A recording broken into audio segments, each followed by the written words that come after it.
They're brought in so young Yes. and really brainwashed Yes. and manipulated by government and forces around them that they respect. But this starts when Like they a are very, child. very young. Yeah.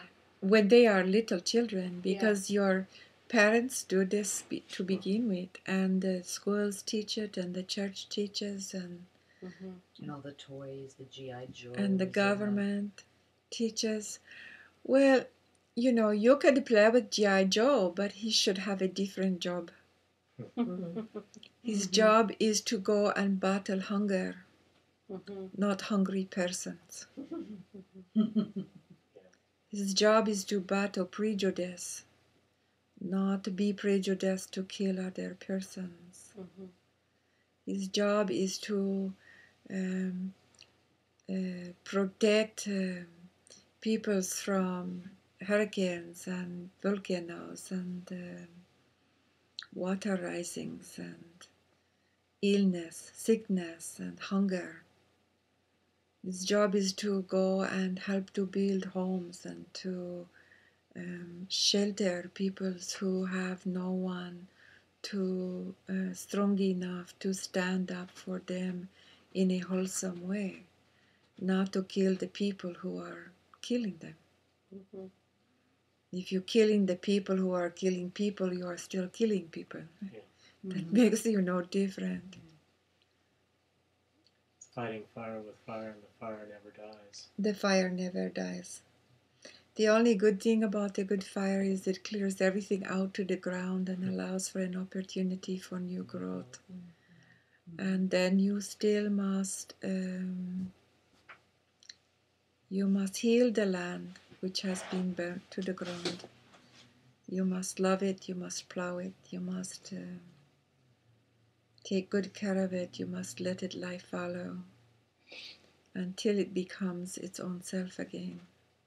And people are ground as well. This conversation came about, as Randy was saying, on Tuesday, as a result of a conversation that I had with a man who was a veteran, about younger than me actually, and he was telling me how more people who came back from the war had died of suicide than in the battlefield. Yes. And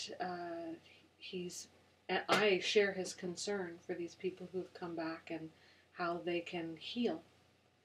If you have any words of wisdom, if you were speaking to one of these people who feels terrible desperation in their soul for what they've been through, what would you say to them? We do not know if we would say anything to them, but we would certainly put energy in them. We would heal them. We would put hands on them.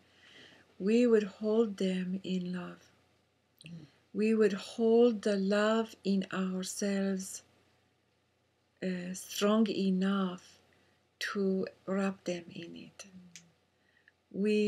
As we were speaking earlier to you about you be grounded and calm, so those who come to you who are in frenzy, you can enwrap them and fold them, and now they can become calm. We would say this is most effective way to do this as well.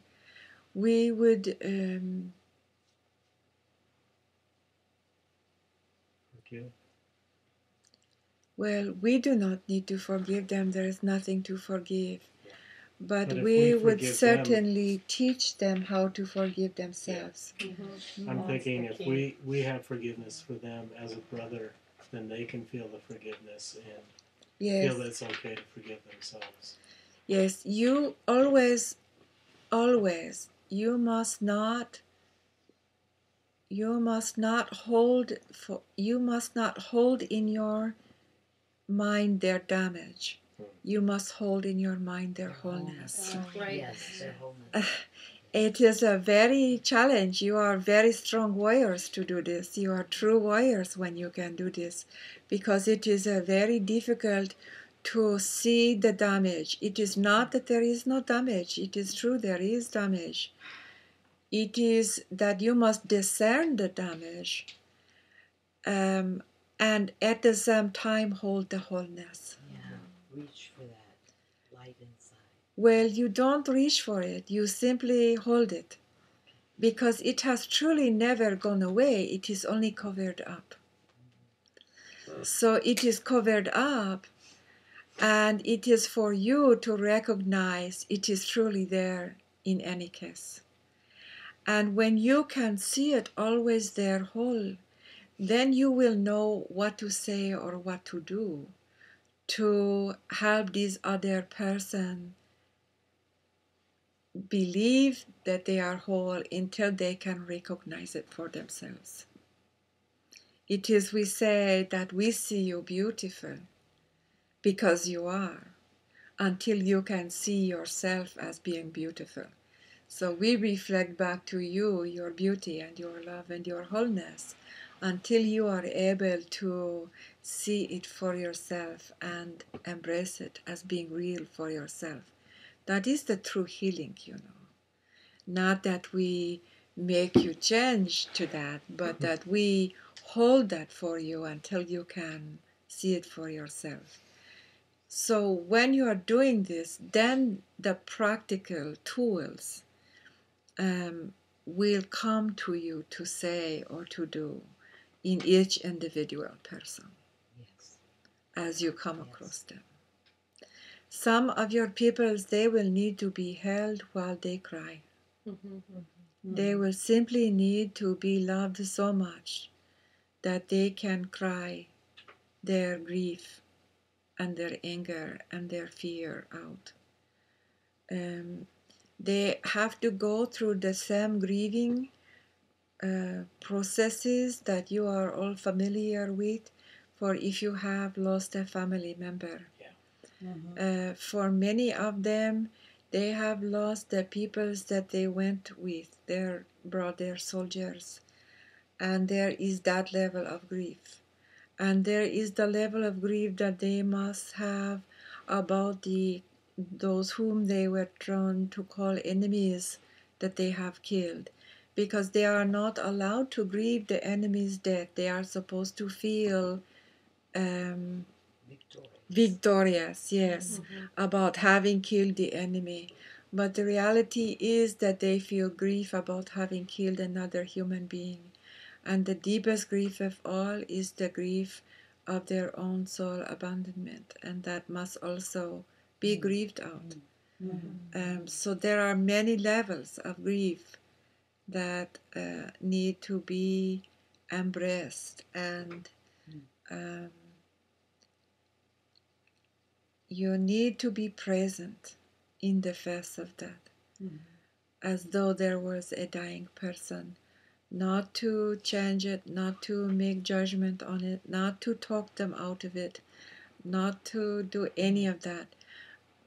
The most healing thing you can ever do for anyone is simply to witness what they are feeling, to be present in the moment for whatever their experience is in that moment as well.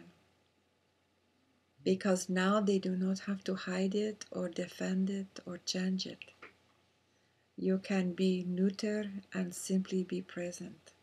And when you are present and in your wholeness, then you are also holding their wholeness while you are present to their pain.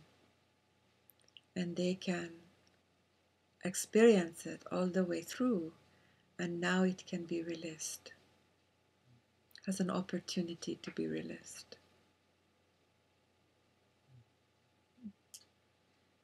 About this